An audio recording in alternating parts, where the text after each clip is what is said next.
আম্মা, আরে দেখি, ইস কি করতেছেন এগুলো আম্মা? আরে বাবা, উঠানটা নোংরা হয়েছে তাই ঝাড়ু দিচ্ছি। আচ্ছা, এই বাড়িতে কাজ করার জন্য তো আমি আছি নাকি? আর তাছাড়া আপনার বয়স হয়ে গেছে, এই বয়সে কি আপনি এই কাজগুলো করবেন? এটা মানায়? বৌমা, এক সংসারে থাকতে হলে মিলেমিশে কাজ করতে হয়, এতে সমস্যা কি? শোনেন আম্মা, এই সংসারের জন্য না আপনি অনেক কাজ করছেন। আর তাছাড়া আমি কি, আমি হচ্ছে এই বাড়ির বউ। আপনি যখন বউ কালে আসছিলেন তখন তো সংসারের সব কাজ আপনি করছেন। আমি না থাকা অবস্থায় এতদিন এই সংসারটা আপনিই সামলাইছেন। আর এখন যেহেতু আমি আছি, তাই বলি কি এই সামান্য কাজগুলো আমি নিজেই করতে পারবো। আর আপনার বয়স হয়েছে না। আর তাছাড়া আপনার তো এই যে যে পরিমাণ ব্যথা গা হাত পা, আপনার তো বাতের সমস্যা, এই বয়সে আপনাকে কোনো কাজ করতে হবে না। যান, আমি কাজগুলো করব। বাবা, উঠানটা আমি ঝাড় দিই, সমস্যা নাই। শোনেন আম্মা, আমি কোনো কথা শুনতে চাই না। এই দেখেন তো, ইস গেমে কি অবস্থা হয়েছে। সোজা এখন আপনি আমার সাথে ঘরের মধ্যে যাবেন, ওখানে যা ফ্যানটা দিব, আপনার গা হাত পাও টিপে দিব, আপনি ঘুমাবেন, তারপরে এসে আমি উঠান ঝাড়ু দেবো। আসেন, আরে আসেন তো। পাগলামি করো বৌমা। আচ্ছা সুষমা, বলো। তোমাকে না বলছি আমার 5,000 টাকা লাগবে। আচ্ছা, একটা জিনিস বুঝলাম না, এই মুহূর্তে তোমার টাকার কথা বলতে হবে? আরে আমরা তো একটা ভালো মুহূর্ত কাটাচ্ছি নাকি, এখনো তুমি টাকা টাকা করতেছো? আচ্ছা, একটা কথা বলো তো, তুমি যখন যা চাও আমি কি কখনো না বলছি? না সেটা না, কিন্তু আমার টাকার খুব দরকার, বুঝছো? প্লিজ এখন টাকার কথা বলো, এখন অন্য কথা বলো। ঠিক আছে, তোমার টাকার দরকার, টাকা আমি ব্যবস্থা করে দিব, চিন্তা কেন করো? আর সারাক্ষণ না টাকার কথা শুনতে একদম ভালো লাগে না। আসছো না জানি কোথায় আমাকে সময় দিবা, না তুমি টাকা নিয়ে পড়ে আছো। বৌমা, সি সি সি, এইটা আমি কি দেখলাম? মানে আম্মা, আসলে হয়েছে কি, আপনি যেরকমটা ভাবছেন না ওরকম কিছুই না। দেখো, আমি এতটাও অন্ধ হয়ে যাইনি, যা দেখলাম ভুল দেখলাম আর যা শুনলাম ভুল শুনলাম। আম্মা, আমি তো বলছি আপনি যা শুনছেন সব ভুল শুনছেন। দেখেন আম্মা, আসলে ও আমার ফ্রেন্ড। তোমার ফ্রেন্ড? আমার ছেলে তোমার স্বামী আর ও তোমার ফ্রেন্ড? আরে তলে তলে এত দূর, আমার ছেলেটা এত কষ্ট করে প্রবাস থেকে টাকা পাঠায়, আর তুমি সেই টাকা যেরকম ফুর্তি ফাট্টা করো, হে এতদিন আমি বুঝতে পারিনি। সি সি, তোমরা যা করছো না, এটা একেবারে মেনে নেওয়ার মতো না। হ্যাঁ, আম্মা, আপনার তো ভুল হচ্ছে। দেখেন আম্মা, আপনি যা কিছু দেখছেন ভুলে যান। চুপ করো বৌমা, তুমি কোনো কিছু দিয়ে আমাকে থামাতে পারবে না। দেখেন আম্মা, আচ্ছা ঠিক আছে, আমি ভুল করে ফেলছি, সরি, প্লিজ এই কথা কাউকে বললেন না। এ কথা তো বলবোই, আমার সোহেলকে আমি সব কিছুই বলবো। জীবন, এই বইটার ধরো। এই কি করছো তোমরা? কি করছি না? শরীরকে বলবি না? হ্যাঁ, শরীরকে বলবি, শরীরকে বলবি, হ্যাঁ ও মা, শরীরকে বলবি, তোকে শরীরকে বলাচ্ছি।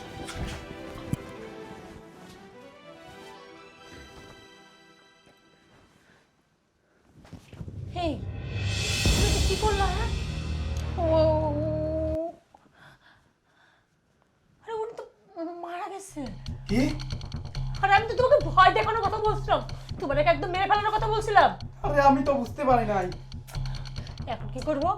আর সোহেলকে এবার কি জবাব দিব? শোনো, তুমি এত টেনশন করো না, তুমি যাও, তুমি যাই তোমার রুমে শুয়ে পড়ো। কি বলতেছো তুমি? আমি ঘুমাই পড়বো মানে? তাহলে এই বুড়িটার কি ব্যবস্থা করবো? আরে বোকা, তুমি তুমি তুমি তোমার রুমে যাও, শুয়ে পড়ো, আমি একটা ব্যবস্থা করতেছি। তুমি যাও, আমি কোনো এক ব্যবস্থা করে হসপিটালে নিয়ে যাই। হসপিটালে নিয়ে যায় যদি কোনো রকম ঝামেলা হয় সেটা আমি দেখবো। এই শোনো শোনো, আমার মাথায় একটা আইডিয়া আছে। তুমি এক কাজ করো, আমি ঘরে যেয়ে ঘুমায় পড়ি, আর তুমি এর হসপিটালে নেওয়ার ব্যবস্থা করো। আর হসপিটালে এরে ফেলে রাখি, তুমি পালাই যাবা, বাস। আর হ্যাঁ, বিষয়টা হচ্ছে আমি তো তোমার সাথে যাইতে পারবো না, গেলে আবার কেউ দেখলে সন্দেহ করবে। হ্যাঁ হ্যাঁ, সেটাই ভালো হবে। যাও। শোনো, কাজটা কিন্তু ঠিকঠাকভাবে কইরো, করে আমার খবর দিয়ে। হ্যাঁ, আরে তুমি কোনো টেনশন নিও না তো, তুমি যাও, তাড়াতাড়ি যাও, আবার কেউ দেখে ফেললে সমস্যা। আচ্ছা আসি।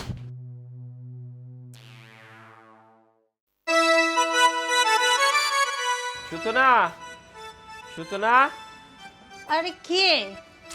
আমার নাম ধরে এই সময় আবার কে ডাকতেছে? সোহেল, তুমি? আরে আমি তো ভাবতেই পারতেছি না তুমি চলে আসছো। আমিও জানি যে আমি তোমার সামনে দাঁড়ালে তুমি অবাক হবা, তাই না? হ্যাঁ, কিন্তু হুট করে তুমি দেশে কেন চলে আসলা? তোমাকে আমি সারপ্রাইজ দেওয়ার জন্য না বলেই চলে আসছি।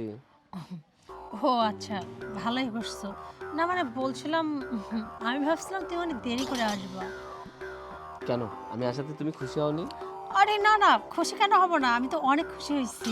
এই দেখো আমি হাসতেছি। কিন্তু তোমার মুখ দেখে মনে হচ্ছে আমি আসাতে তুমি খুশি হওনি, বিরক্ত বোধ করতেছো। আরে তো আমি কেন বিরক্ত হব? তুমি এতদিন পর দেশে আসলা, আমাকে সারপ্রাইজ দিলা, আর আমি খুশি হব না? তুমি জানো, তুমি যেগুলো পছন্দের কথা বলছিলা, যা যা বলছিলা, সব কিছুই নিয়ে আসছি। ও আচ্ছা, তাই না? আসলে এগুলো নিয়ে আসার না কোনো দরকার ছিল না, তুমি আসছো, আমি তাতেই খুশি। আচ্ছা, আমরা দাঁড়িয়ে এখানে এতক্ষণ কথা বলছি, মা কোথায়? মার কথা বলতে ভুলেই গেছি। আসলে এই জন্য না আমার মুডটা একটু অফ ছিল। আমি ভাবতেছিলাম কি বলবো, মানে তুমি সারপ্রাইজ দেওয়ার জন্য আসলা, কিন্তু আমাকে শুধু সারপ্রাইজ দিতে পারলাম, আম্মাকে তো আর দিতে পারলাম না। আম্মাকে দিতে পারলাম না মানে? মা কোথায়? আরে আমার তো খালারের বাসায় ঘুরতে গেছে। কি যে বলো! সত্যি আমি রাস্তা দিয়ে আসতেছিলাম আর ভাবতেছিলাম যে সূচনাকে যায় সারপ্রাইজ দেবো, আর মার সামনে গিয়ে দাঁড়াবো, মাকে সালাম করব, মা অনেক খুশি হবে। হুম, সেটা তো তুমি ভাবতেছিলা, কিন্তু তুমি যদি আমার ফোন দিয়ে একটু বলতা, তাহলে হয়তো মা বাড়িতে থাকতো, সারপ্রাইজটা মাকেও দিতে পারতো। আরে বলে আসলে কি সারপ্রাইজ হইতো? তোমরা তো সবাই আমার আশায় অপেক্ষায় দাঁড়িয়ে থাকতা, তাহলে তার সারপ্রাইজ হতো না। তাইলে আর কি, আমাকে তো সারপ্রাইজ দিলাই, মাকে না হয় পরে সারপ্রাইজ দিও, কারণ মা তো আর এখন নাই, যখন আসবে তখন তো সারপ্রাইজ দেওয়াই হবে, তাই না? ঠিকই বলছো, মা নেই, এই সুযোগে তো আমরা অনেক দিন গল্প করতে পারি না, ঘুরতে পারি না। জানো, ওই দেশে অনেক পরিশ্রম করি, রাত্রে ঘুমাতে গেলে তোমার কথা মনে হয়। বাইরে বের হয়ে আকাশে চাঁদ দেখতাম, আজকে আমরা দুজন মিলে চাঁদ দেখবো, গল্প করবো। আচ্ছা যাই হোক, এতদিন পর দেশে আসলা, তুমি এখন চাঁদ নিয়ে পড়ে থাকলা। আমি বলি কি, অনেক তো জার্নি করলা, চলো ভিতরে যাই, ফ্রেশ হও, রেস্ট নাও, খাওয়া দাওয়া করো, কয়েকটা পরে দেখা যাবে। চলো। আসো।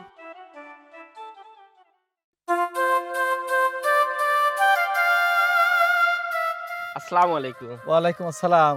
কেমন আছেন আঙ্কেল? আলহামদুলিল্লাহ। বাবা তুমি কবে আইছো? এই তো আসছি 2-3 দিন হলো। তোমার শরীর স্বাস্থ্য ভালো আছে তো? জি আলহামদুলিল্লাহ। যাজ্ঞা। আরে বাবা, তোমার মাক তো দেখিনি, তোমার মা কোথায়? আঙ্কেল, মা তো খালাদের বাসায় বেড়াইতে গেছে, আপনার বৌমা তো তাই বললো। বাবা, তাই এক মাসের মতো দেখি নাই, এক মাস ধরে তোমার সাথে দেখা হয় না।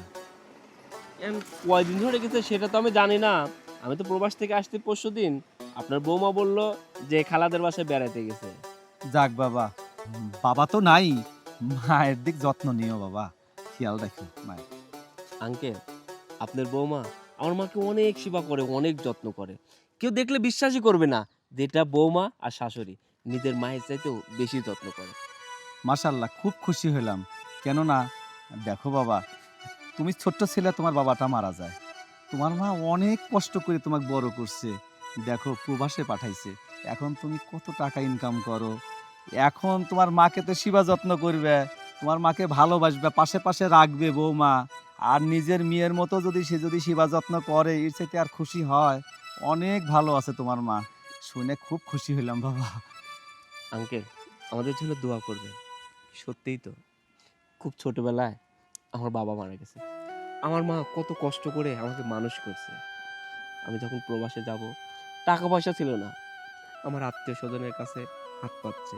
শুধু তাই নয়, গ্রামের মধ্যে যাদের বেশি টাকা পয়সা আছে, যারা একটু ধনী, তাদের কাছেও হাত পাচ্ছে টাকার জন্য।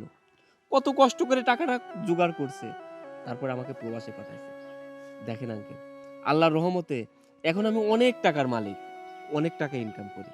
এখন আমার মাকে একটু ভালো রাখবো, আমার মাকে একটু সেবা করব, একটু যত্ন করব, এটাই তো আমাদের শেষ আশা। এছাড়া তো আর আমাদের কোনো আশা নেই। যাই হোক আঙ্কেল, বাড়ি পর এক সময় আসেন। আচ্ছা বাবা, তোমার কথা শুনে আমার বুকটা ভরে গেছে বাবা, সুখী সংসার তোমারে বাবা, আমি দোয়া করি তোমরা আরো সুখী হও। যাই হোক আঙ্কেল, বাড়ি পর এক সময় আসেন। আচ্ছা বাবা, অবশ্যই আসবো। আসসালামু আলাইকুম। ওয়ালাইকুম আসসালাম। আসি বাবা তাইলে।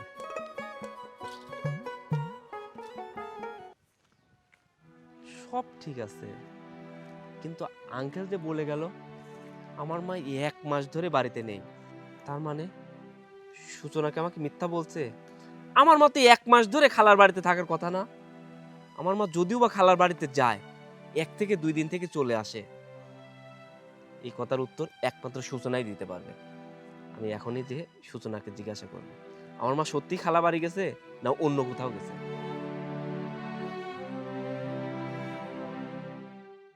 আরে শোনো না, বলতেছিলাম কি, শৈল যদি হুট করে চলে আসে তখন কিন্তু সমস্যা হবে। তুমি যাই করো, শৈল আসার আগেই কিন্তু তোমাকে এখান থেকে বের হয়ে যেতে হবে। আরে তুমি টেনশন করো না তো। দেখো, তুমি তো বলছো টেনশন না করতে, টেনশন কেন আমি সাধে করি? কারণ ও তো হুটহাট করে বিদেশ থেকে চলে আসলো, আমি তো কিছু বুঝতেই পারতেছি না। যখন তখন বাইরে যাচ্ছে, যখন তখন বাড়িতে চলে আসতেছে, সব কিছু মিলায় না। আর হ্যাঁ, ও যেন কোনোভাবে বুঝতে না পারে যে তোমার সাথে আমার একটা সম্পর্ক আছে, বুঝতে পারছো? আচ্ছা ঠিক আছে। বলছিলাম কি, শুধু শুধু কথা বলে কিন্তু তুমি সময় নষ্ট করতেছো। তার চেয়ে বলি কি, বাহ বাহ, কি সুন্দর সিনেমা! এসব সিনেমা টিকিট কেটেও দেখতে হয় না, বাস্তবেই দেখা যায় এত সুন্দর সিনেমা। সোহেল তুমি আসলে, সেটা হচ্ছে কি, আমি এখানে আসবো আশা করনি, তাই না? সোহেল আসলে বিষয়টা হয়েছে কি, আমি তোমাকে বোঝাই বলতেছি। তুই আমাকে কি বুঝায় বলবি? তুই নষ্টামি করবি আর এখন সুন্দর করে বলবি যে কিচ্ছু করিস নাই, ও তোর ফ্রেন্ড হয়, বেড়াইতে আসছে, না হলে বলবি তোর কাজিন হয়, আমি তাকে চিনি না, তাই তো? শোন, আর আমি তো মজা করছিলাম, তোমার সাথে একটা প্র্যাঙ্ক করার চেষ্টা করতেছিলাম। হ্যাঁ, আমিও তোর সঙ্গে মজা করবো। আজকে তোর মতো চরিত্রহীনকে আসল কালপিত তো তুই, তোর জন্য এটা হয়েছে। আজকে তোকে আমি শেষ করে দেবো। আরে সোহেল কি করতেছ? মরে যাবে তো সোহেল। কি করে আর নষ্টামি করবি? হ্যাঁ, আমি থাকি প্রবাসে, তুই আমার বউয়ের সঙ্গে পরকিয়া করিস? হ্যাঁ, সোহেল সারা বলছি।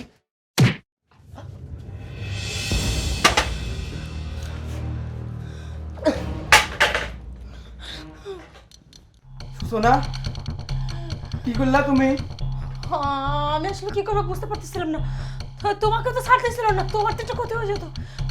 আমি আসলে না বুঝে না বাড়ি মারছি। এই দাঁড়াও সোহেল, নিঃশ্বাস তো চলতেছে না। কি কি কি কি বলতেছো তুমি সব? তার মানে আমি কি সত্যি সত্যি খুন করে ফেললাম? দাঁড়াও, তুমি তুমি টেনশন করো না। শোনো না, এখন কি হবে? সবাই জানাজানি হয়ে গেলে তো তোমার আমার দুজনের নামে মামলা হয়ে যাবে। জীবন প্লিজ কিছু একটা করো। দাঁড়াও দাঁড়াও, আমি দেখতেছি, তুমি কোনো টেনশন করো না। দাঁড়াও, আমাকে ভাই বেড দাও।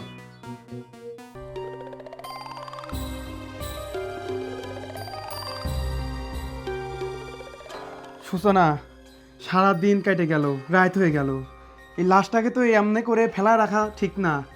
তোমার মাথায় কি কোনো আইডিয়া আছে? শোনো না জীবন, আমার মাথায় না একটা আইডিয়া আসছে। আমি বলি কি, ওর তো এইভাবে আর খুব বেশি করে রাখতে পারবো না। তার চেয়ে এক কাজ করি, ও তো মারাই গেছে, ওর লাশটাকে না কোথাও দাফন করে দিই। তাহলে কি হবে, কেউ বুঝতে পারলো না, আর আশেপাশের লোকজনকে বুঝতে দেবো সোহেল কোথায় গেছে, এই কথা বলে আমি একটা চালিয়ে দেবো। এখন তুমি এক কাজ করো, এখানে অপেক্ষা না করে একটু বাইরে যাও, আশেপাশে কোথাও একটা কবর করো, তারপর লাশটাকে নিয়ে যায় ওখানে আমরা দাফন করে দিব। আচ্ছা ঠিক আছে, তাহলে আমি যাই কবর করতে লাগি। আচ্ছা তুমি কবর করো, আমি এদিকে। তুমি এদিকে আশেপাশে লক্ষ্য রেখো। আচ্ছা যাও। আচ্ছা। এছাড়া তো আর আমার কোনো উপায় ছিল না, কী করতাম আমি? হ্যাঁ, সবাই জানাজানি হওয়ার আগে যত তাড়াতাড়ি সম্ভব ওরে দাফন করতে হবে।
দেখো, একই তো আমরা তাড়াহুড়া করে বিয়ে করে ফেললাম, তারপর তোমার যে তারা, তাদের তো শাড়িটাও চেঞ্জ করতে পারলাম না। কি আর করার, তোমার খুব শখ ছিল আমি বউ সাজি, তাই আপাতত ঘোমটাটাই পড়ছি। আর হ্যাঁ, তুমি কোনো চিন্তা করো না, বুঝছো? এই বাড়িতে এখন না সোহেল আছে আর না আমার শাশুড়ি আছে, ওদের দুজনকে তো আমরা শেষ করে ফেলেছি। এখন টোটাল সম্পত্তি তোমার আর আমার। এখন থেকে এই সমস্ত সম্পত্তি ভোগ দখল করবো তুমি আর আমি, বুঝতে পারছো? আচ্ছা, আজকে তো আমাদের নতুন বিয়ে হয়েছে, হ্যাঁ। কিন্তু তুমি ঘুমটা মাথায় দাও না কেন? ও, বুঝতে পারছি, তোমার সবার মতো শখ করতেছে তাই তো। আমি ঘুমটা মুড়ে দিব, তুমি আমার ঘুমটাটা তুলে আমার মুখটা দেখবা, তাই তো? এই তো তুমি বুঝতে পারছো। আচ্ছা ঠিক আছে, তোমার মনে ইচ্ছা আমি পূরণ করতেছি। হ্যাঁ,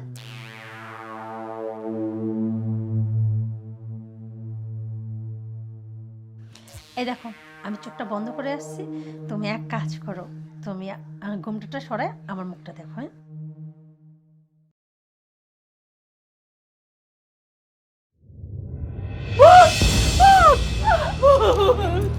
জীবন, জীবন, জীবন।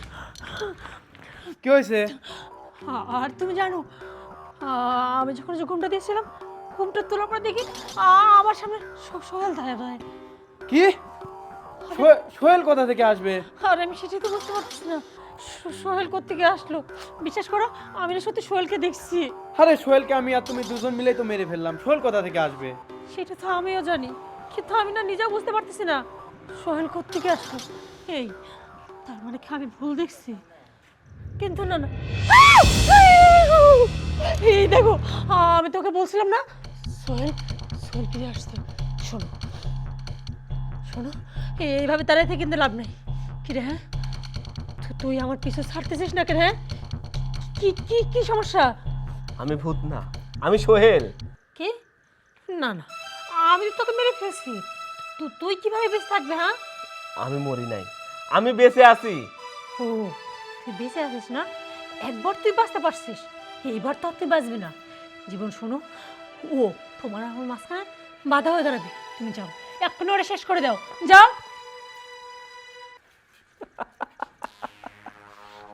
কি হলো জীবন, তুমি ওর পাশে এইভাবে দাঁড়ায় রইলা, ওরে তুমি কিছু করবে না?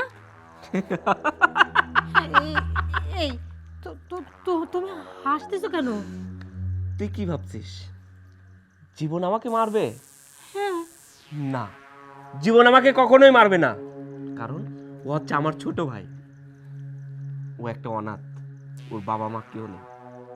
আমি ওকে পড়াশোনার খরচ দিই, আর ওই খরচেও পড়াশোনা করে। ও এর আগে ঢাকায় থাকতো, আমি প্রবাস থেকে ওকে ফোন দিই যে আমার বউ কি করে না করে সমস্ত খোঁজ খবর তুই রাখবি, তুই আমার বাড়িতে যে উঠবি। ওই বাড়িতে আসে তোমার পরকীয়া প্রেমিক হিসাবে, আর এসে তার বাদ বাকিটুকু তো তুমি খুব ভালো করেই জানো। তুমি ওর সঙ্গে কি কি করছো? সবই তো বুঝলাম, কিন্তু তুমি বেঁচে গেলে কিভাবে? ও, আমরা তো মেরে ফেলেছিলাম তোমাকে। ও, তোর মনের মধ্যে অনেক কৌতূহল তাই না? একজন মানুষকে জিন্দা কবর দিয়ে দিলাম, সে কিভাবে আবার সেই কবর থেকে উঠে আসলো, আবার আমার সামনে দাঁড়িয়ে কথা বলছে, তাই না? আমি কিভাবে বেঁচে উঠলাম শুনতে চাস? তাহলে শোন।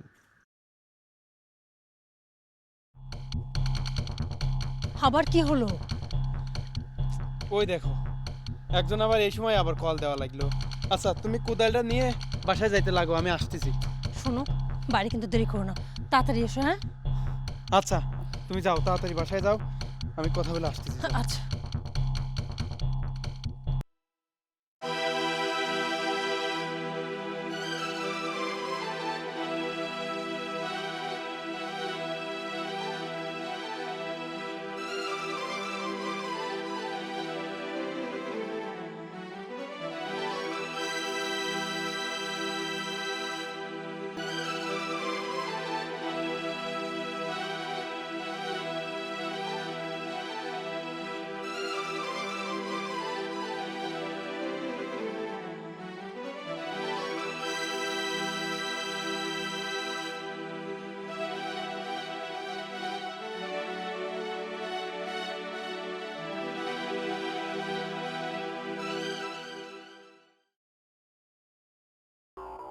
এবার বুঝতে পারলি তো? এগুলো কি হচ্ছে? আমি কিছুতেই বিশ্বাস করতে পারতেছি না।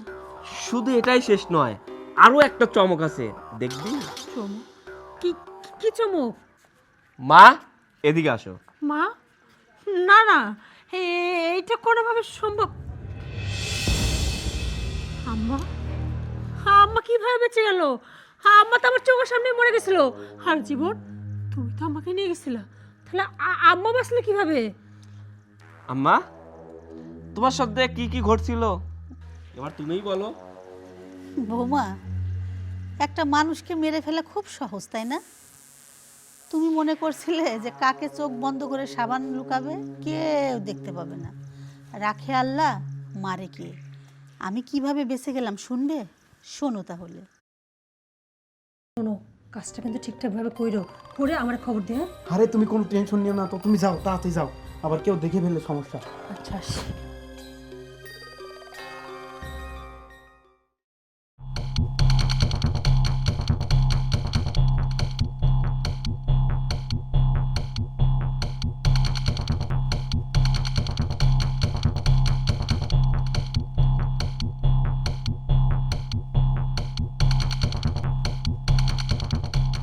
সাসি আম্মা, এখন কথা বলার টাইম নাই, চলেন আমার সাথে আসেন।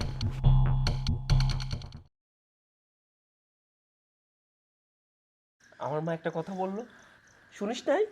রাখে আল্লাহ, মারে কে। আল্লাহ যদি কাউকে রাখতে চায়, পৃথিবীর কোনো শক্তি নেই তাকে মেরে ফেলে। আমি তো তোকে অনেক ভালোবাসছিলাম, অনেক বিশ্বাস করছিলাম। আমি বিদেশে গাধা খাটুনি খাটি, গাধার মতো ওই দেশে পরিশ্রম করি, মাস শেষে তোমার অ্যাকাউন্টে টাকা পাঠাই। ফোন দিয়ে কোনোদিনও বলনি, সোহেল তুমি কেমন আছো, তুমি কি খাইছো, তোমার শরীরটা কেমন আছে? শুধু ফোন করে একটা কথাই বারবার বলতাম, সোহেল মাসের 8 তারিখ শেষ হয়ে যাচ্ছে, টাকা পাঠাবা কবে? শুধু টাকা টাকা আর টাকা, টাকা ছাড়া দ্বিতীয় কোনো কথা বলতাম না। আমার তখনই সন্দেহ হয়, যে বউকে আমি এত ভালোবাসি, এত বিশ্বাস করি, যে বউয়ের জন্য আমার জীবনটা আমি শেষ করে দিচ্ছি, মাথার ঘাম পায়ে ফেলে টাকা উপার্জন করছি, কিন্তু আমার সেই টাকা কি করছে? আদৌ কি আমার বউ আমাকে ভালোবাসে? তারপরে আমি জীবনকে ফোন দিই যে ভাই জীবন, তুই আমার বাড়িতে যা, আমার বউয়ের খোঁজ খবর নে। আর তারপরে জীবন যেটা বলছে, সেটা আমার এই কানকেই আমি বিশ্বাস করতে পারিনি যে আমার বউ এত খারাপ, এত জঘন্য। তাকে ভালোবেসে এত কিছু করলাম, এত কিছু করলাম, আর সেই বউটা একটা বড় আমার কথা চিন্তা করলো না, সে পরকে জড়ায় পড়লো। আরে প্রত্যেকটা প্রবাসী তার মা বাবার চাইতে তার বউকে বেশি বিশ্বাস করে, কারণ তারা মনে করে শুধু একজন প্রবাসী রেমিটেন্স যোদ্ধা নয়, প্রত্যেকটা প্রবাসীর বউ রেমিটেন্স যোদ্ধা। কারণ একজন প্রবাসী সারাদিন ওই দেশে পরিশ্রম করে, একটা মেয়ে যখন আর একটা বাড়িতে বউ হয়ে আসে, তার বাবা মা ভাই বোন সকল আত্মীয় স্বজন ছেড়ে শ্বশুর বাড়িতে আসে, কিন্তু স্বামীর আদর্শ পাওয়ার আগে সেই স্বামী তাকে ছেড়ে প্রবাসে চলে যায়। যাওয়ার পরে অনেক মানুষ অনেক বাজে কথা বলে, প্রত্যেকটা প্রবাসী তাই তার বউকে বেশি ভালোবাসার চেষ্টা করে, তার বউয়ের সঙ্গে বেশি সময় দেয়। তুমি জানো আমরা 18 ঘন্টা 20 ঘন্টা ডিউটি করি, নিজে রান্না করে খাই, তারপরেও 4 ঘন্টা পাই ঘুমানোর টাইম। সেই 4 ঘন্টার মধ্যে 2 ঘন্টা তোমাদের সঙ্গে কথা বলে আমরা কাটাই।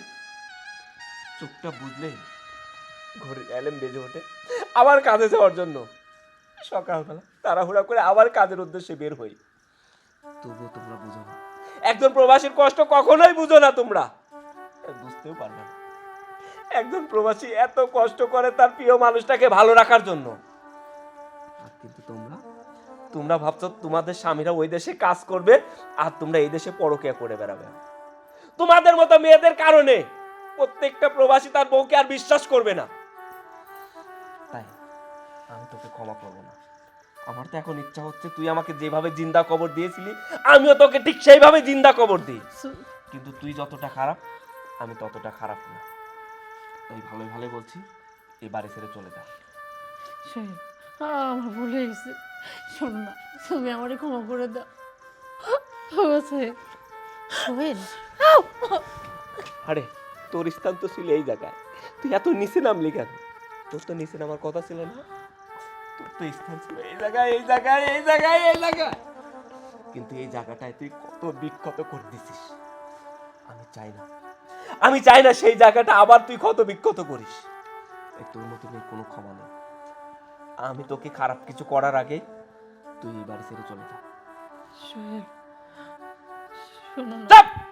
কোনো কথা বলবি না, তোর কোনো কথা শুনতে চাই না। যা!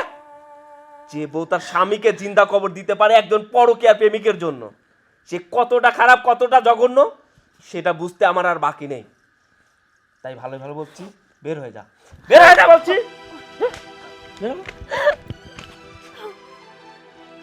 ভাই, তোমাকে আমি কি বলে ধন্যবাদ দিব সেই ভাষাটা আমার জানা নেই। হয়তো তুমি যদি এই বাড়িতে এসে সমস্ত খোঁজ খবর আমাকে না জানাইতে, আমি সারা জীবন অন্ধের মতো ওই বউকে বিশ্বাস করতাম। সারা জীবন যে কষ্ট করে উপার্জন করছি সব কিছু নিয়ে সে চলে যাইতো, আর আমি প্রবাসী নিঃস্ব হয়ে যাইতাম। দিন শেষে হয়তো তুমি ছাড়া অন্য কারোর সঙ্গে পরকিয়া করে আমাকে সে ঠিকই জিন্দা কবর দিয়ে দিত। তাই ভাই, তোমার ঋণ আমি কোনোদিনও শোধ করতে পারবো না। ভাই ঋণ বলতেছেন কেন?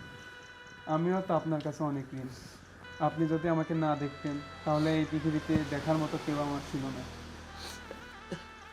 মা, ভিতরে চল। চলেন চাচা।